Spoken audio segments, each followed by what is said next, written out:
সিমরন শেখ মুম্বাইয়ের ধারাবি বস্তির এক প্রতিভাবান ক্রিকেটার, নিজের জায়গা করে নিয়েছেন ডাব্লিউপিএলে। একসময় যারা তার ছেলেদের সঙ্গে ক্রিকেট খেলা নিয়ে প্রশ্ন তুলেছিলেন, রবিবার রাতে তারাই ভিড় জমালেন সিমরনের সাফল্য উদযাপন করতে।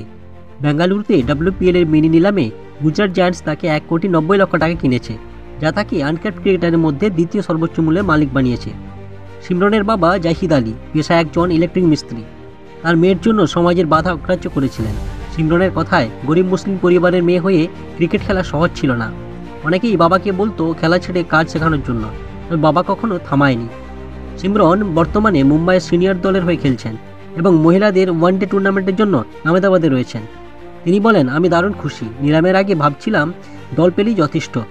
আজ যা পেয়েছি সবই ক্রিকেটের জন্য। আমি আরও কঠোর পরিশ্রম করব। আর সাফল্য তার দরজায়। একসময় যারা তাকে আটকাতে চেয়েছিল, তারাই এখন প্রশংসায় পঞ্চমুখ। এরকম ক্রিকেটে নিত্য নতুন খবর পেতে আমাদের চ্যানেলটিকে অবশ্যই লাইক, শেয়ার ও সাবস্ক্রাইব করে পাশে থাকুন।